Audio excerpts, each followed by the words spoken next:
One of the most common mistakes I see homeowners make before selling their home is spending money in the wrong places and on the wrong upgrades. And usually it comes from a good place. People want their home to show well, they want top dollar, and they want buyers to walk in and be impressed. So in this video, I'm going to walk you through the 3 categories of updates, what improvements usually make sense for most homes, and how to avoid spending thousands of dollars on renovations you'll likely never see back. Because not all renovations are created equal. And once you understand how most buyers actually think, everything starts to make a lot more sense. Before doing anything, you should be asking, what are homes like mine actually selling for today? What condition are competing homes in? What are buyers in my price range expecting? What actually moves the needle versus just checking a box? The first category is renovations done for your own enjoyment.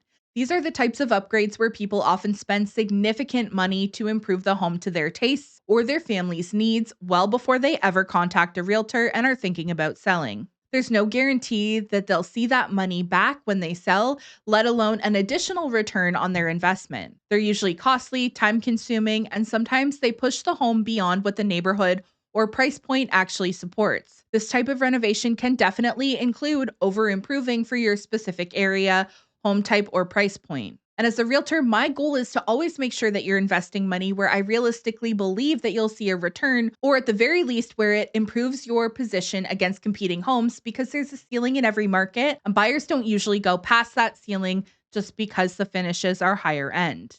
What adds value in one property type or for one person can be wasted money in another. For example, a gourmet kitchen renovation in a detached move-up home does not behave the same way as in a condo townhouse or entry-level property. The stunning $80,000 kitchen will likely get you a bit more money in the condo townhome than one with a more simple or builder-grade kitchen, but when the price point of the condo townhome is only $580,000 to $600,000, that kitchen will likely never push it to a $700,000 property. However, if you were selling a $1.3 to $1.8 million home and had an older, more original kitchen, it might be worth it for you to look into upgrading the kitchen. So before you spend anything, you need to understand your market, your home type, and your price point. Because over-improving is very real, and in many cases, those upgrades end up being free renovations or severely discounted renovations for the buyer. And unfortunately, sometimes our recommendation is even to reverse certain improvements before selling. For example, we had clients who had added 3 bedrooms to the basement because they needed the bedroom space for their adult children, and that served them while they lived there. However, these bedrooms either had tiny windows or no windows and no closets, and also made the basement of a good-sized, family detached style home in a family-friendly neighborhood essentially unusable because it was so broken up and felt very disjointed. So it made more sense for them to remove the temporary walls that they had put up and take it back to a great usable basement space, especially because the home already had 4 bedrooms upstairs. Another example is one of our clients had like a tiki bar set up with a big outdoor grill section, a television, and a pool that they spent a ton of money to build. And the new homeowner loved it, and that was the reason that they chose to purchase that home. They did pay a bit more money for the home, but not that much extra to cover what my clients had put into the backyard over the years to make it what it was. And for my clients, they were happy that the next owner was going to love it, and it was going to be a big party backyard like it was for them for so many years while their kids were growing up. And given the chance, they would have spent the money all over again to have those years of memories and enjoyment of that backyard with their kids. But it would never be something that I would recommend someone pay for and put in order to sell their home, because they did get a little bit of extra money, but not enough to justify it. The second category is renovations or improvements that don't necessarily add value above the market, but bring your home up to par with other homes in your area and price point.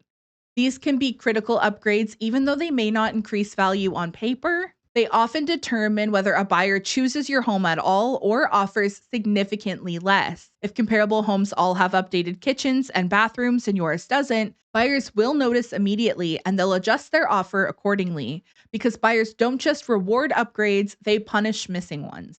Now, this does not mean that you need to do these renovations. It just means that you can't expect your home to sell for as much money as other homes in your neighborhood when they all have gourmet kitchens and updated bathrooms and yours is original from the 80s. At that point, we weigh it out. What it will cost to bring your home up to neighboring properties, time, etc., versus what will likely be achievable in price without the upgrades. This is the type of stuff we try and talk about on this channel because selling a home is not just about making everything look pretty. It's about understanding what buyers notice, what they care about, what they're going to use against you when they're deciding what to offer. So if you find this kind of honest, practical real estate advice helpful, feel free to like the video and subscribe. And if you know someone who's going to be selling their home in the near future that you think could benefit from this, please share this video with them. This category of parity upgrades can also include the less sexy upgrades like replacing or repairing a broken furnace or air conditioner, replacing a broken window, or fixing a roof, or really fixing anything that's broken or in need of repair that all of the other homes in your area and price point are expected to have. It can also include things like paying off sales contracts for items that most homes come with, again, like buying out the furnace rental or air conditioner rental. This is where understanding your competition matters. You need to look at what homes like yours are actually selling for today, not what you think they should be worth, and not what they sold 4 years ago, because the market sets the standard, not the homeowner. The third category includes smaller, more calculated improvements that don't always feel like they'll make a huge difference individually, but collectively often have the biggest impact on buyer perception. These updates focus on improving overall presentation and, more importantly, preventing buyers from mentally creating problem lists in their head. Because once that list starts, buyers stop seeing value and start looking for issues everywhere. And even small imperfections start getting magnified. This is where homes lose momentum, not because of one major flaw, but because buyers shift from emotional interest to overanalyzing. That's why presentation and objection reduction matter so much. Most homes don't need to be perfect, but they do need to feel clean, well-maintained, and cohesive. And there's a huge difference between a home that feels outdated versus one that feels neglected. Buyers are usually far more forgiving of older finishes than they are of signs that the home hasn't been cared for properly, but they are still mentally tabulating expenses the entire time they walk through the property. At this stage, the goal is not chasing luxury renovations, it's improving buyer perception and reducing hesitation. And a lot of the time that comes from smaller, well-executed improvements that we consistently recommend to sellers, like repainting rooms and clean, neutral colors, replacing dated light fixtures so that the home feels consistent throughout and it does not have to be with expensive fixtures. Updating cabinet hardware in kitchens and bathrooms, and sometimes painting the cabinets can really refresh the space without having to replace them or do a really costly kitchen renovation. Swapping really outdated or stained countertops for something simple, clean, and modern. Replacing worn flooring in the most visible areas and trying to keep it consistent throughout the home. Or professionally cleaning carpets if they're still in really good shape. These aren't always massive, super expensive projects, but collectively they can completely change how buyers feel when they walk through the home because buyers notice cohesion. If every room feels like it belongs together, the home feels more move-in ready and less overwhelming. And buyers, especially first-time buyers who may not have ever had to do home maintenance before or know that they won't have a lot of extra cash after their home purchase to do updates, emotionally decide how much work they think a home needs within minutes of walking in. This is also where staging can make a massive difference. And honestly, this is one of the reasons we pay for professional staging for our clients, because staging is not just about making a home look pretty, which it absolutely does. It's more about controlling buyer perception. Good staging with size-appropriate furniture helps rooms feel larger, brighter, cleaner, and more functional. It helps buyers emotionally connect to the space and picture themselves living there. It also creates consistency throughout the home, helps draw attention towards the home's strengths and away from areas that may not be perfect. And on top of that, staging dramatically improves photography and online marketing, which is critical because buyers decide whether they even want to see your home in person based on the photos first. A well-staged home creates a stronger emotional response both online and in person. Of course, you still need to prioritize correctly. If your kitchen is heavily outdated, but you spend $6,000 on repaving the driveway or on landscaping the backyard, you've likely focused on and prioritized the wrong issue. You want to spend money where buyers spend attention, and typically that's kitchens, bathrooms, flooring, paint, lighting, and the main living spaces because those are the areas that buyers picture themselves using every day.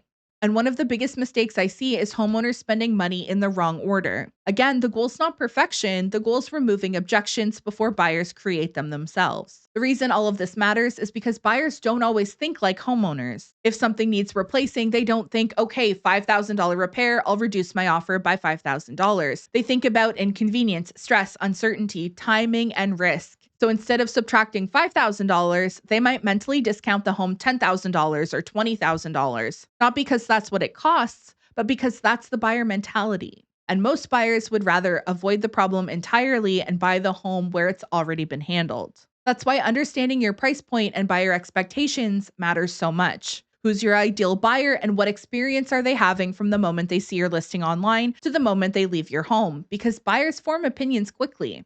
If the exterior feels neglected or the home feels inconsistent inside, buyers start focusing on what they'll need to fix rather than what they love about the property. That's also why the cohesion matters. A fully renovated kitchen, beside really dated bathrooms or worn flooring, can actually have the unintended effect of making the rest of the house feel worse by comparison. And photos only go so far. A home may look great online, but in person has cat smell or smoke smell, poor workmanship, worn flooring, or unfinished details, and that all becomes obvious immediately.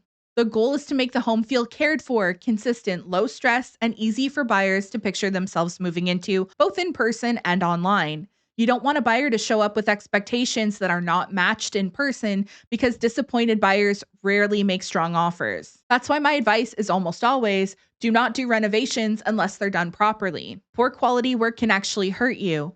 If buyers walk in and feel like renovations were rushed, cheap, or poorly finished, they don't just ignore them, they start questioning everything else in the home. Now, instead of seeing value, they start wondering what else needs to be redone or what problems they can't see. And uncertainty kills deals and can create a worse outcome than doing nothing at all. Because now you've lost the move-in ready buyer and the willing to renovate buyer because neither of them trusts the work. That's how you end up attracting the wrong audience entirely, which can hurt your sale more than simply pricing correctly and being honest about the condition from the beginning. Now, timing also plays a major role.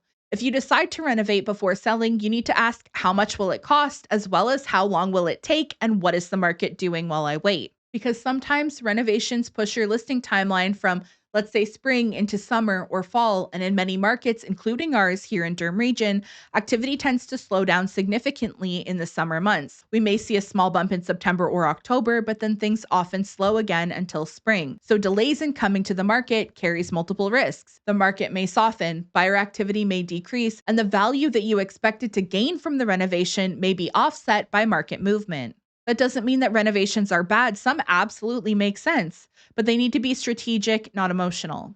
At the end of the day, there's no one-size-fits-all answer. The right decision depends on your home, your neighborhood, your price point, your timeline, your willingness and ability to complete the work or renovations, as well as what's happening in your market.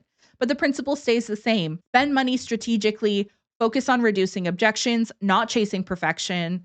Understand the buyer psychology and don't assume that every dollar spent will come back to you at sale time, because sometimes the smartest move is renovating.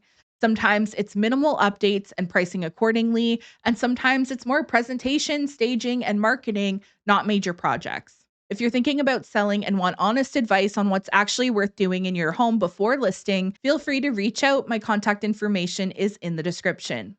And if you found this video helpful, I'd really appreciate you liking the video and subscribing for more real estate insight based on what's actually happening in the market. Thanks for watching, and I'll see you in the next one. Bye.